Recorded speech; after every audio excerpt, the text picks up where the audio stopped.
2025 সরস্বতী পুজো শুভ diaries এখন এসে পড়েছে শোভাবাজারে।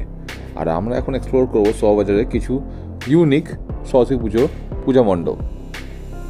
এই যে বড় লাইটে গেটে দেখতে পাচ্ছেন, এটা হলো তরুণ স্মৃতি সংঘের পূজা মণ্ডপের এন্ট্রান্স।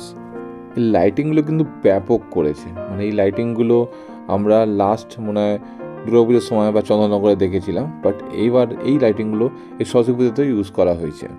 এর লোকেশনের ব্যাপারে বলতে গেলে শোভাবাজারের একটু আগে জৈতুন মৈত্র পার্কের উল্টো দিকের গলিতে এই পূজা মণ্ডপগুলোই আপনি পেয়ে যাবেন।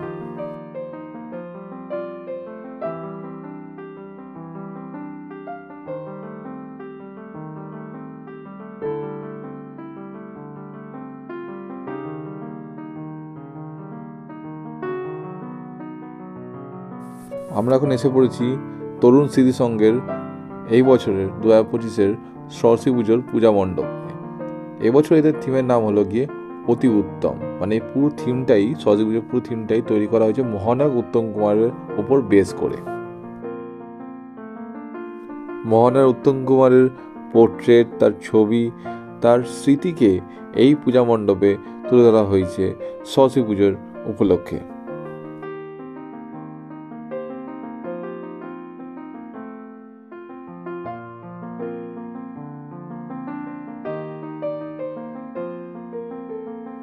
বাঙালির রক্তে যেমন নেতাজি সুভাষ, রবীন্দ্রনাথ ঠাকুর যেমন মিশে রয়েছে, তেমনি মিশে আছে আমাদের মহানায়ক উত্তম কুমারও।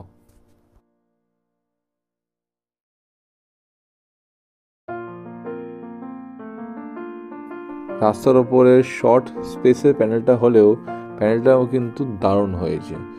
আর স্পেশালি ব্যাকগ্রাউন্ডটা দেখতেই পাচ্ছেন কীরকমভাবে লাইটিং হচ্ছে, প্লাস ওপরে এক সাইডে ঝাড়টা আর তার উপরে মহানায়ক উত্তম কুমারের একটা পোর্ট্রেট রাখা রয়েছে।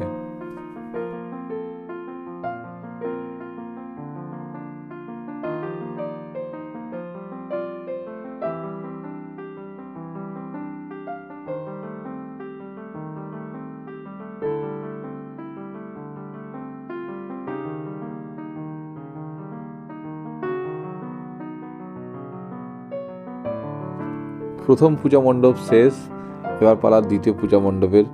এই পূজা মণ্ডপ দেখার পরই একটু এগিয়ে গিয়ে ডান দিক ঘুরলেই আপনারা পেয়ে যাবেন এই পূজা মণ্ডপটি।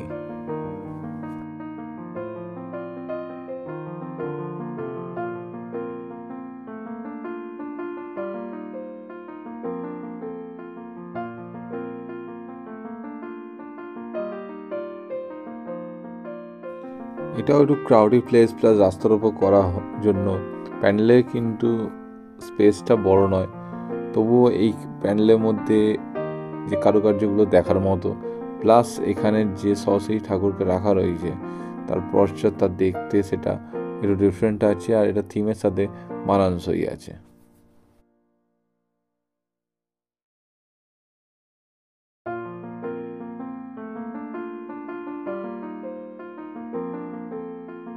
দ্বিতীয় প্যান্ডেল দেখা শেষ, এবার যাব আমাদের তৃতীয় প্যান্ডেলের দিকে, যেটা লক্ষ্মীর ভাণ্ডার হিসাবে তৈরি করা হয়েছে।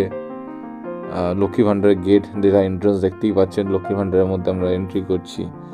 আর এক্স্যাক্টলি আমার মনে হয় এটা তৃণমূল স্পন্সর করেছে, তো তৃণমূল পার্টিরই সব জায়গায় সব কিছুতেই ডান দিক বাঁ দিকে সব জায়গাতেই তৃণমূল পার্টিরই স্লোগান রাখা রয়েছে।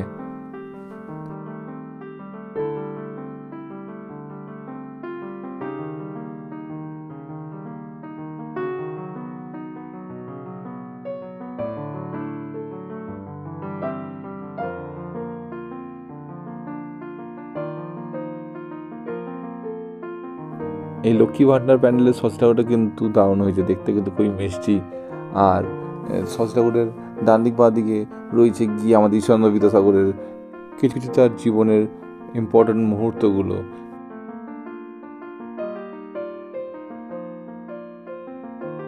তৃতীয় প্যান্ডেল দেখা শেষ, এবার চলুন আমাদের চতুর্থ প্যান্ডেলের দিকে। এই গলিরই শেষে বাঁ দিক ঘুরলেই এই চতুর্থ প্যান্ডেলটি আপনি পেয়ে যাবেন। এই চারটি পুজোই একই গলির মধ্যেই একটু এদিক ওদিক ডান দিক বাঁ দিকে রয়েছে, একটু এদিক ওদিক ঘুরলেই আপনারা এই চারটি পুজোকে একসাথেই দেখতে পাবেন একই জায়গার মধ্যে।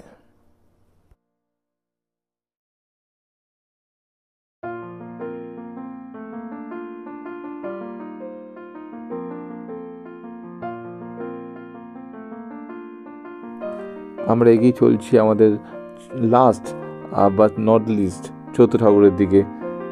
ওয়াও, মানে আলপনা দিয়ে তো রাস্তা সাজিয়েছে। আর এই ডান দিকে রয়েছে এই এদের প্যান্ডেলটি।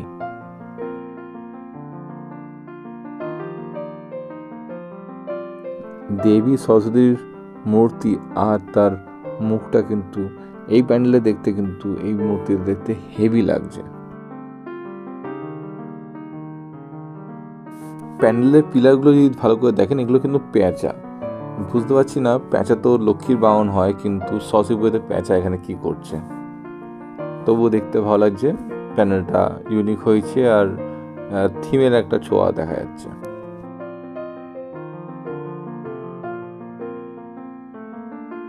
তাই ভিডিওটি ভালো লাগলে লাইক, শেয়ার অ্যান্ড কমেন্ট, আর ফলো করুন আর সাবস্ক্রাইব করুন শুভ ডায়েরিজকে।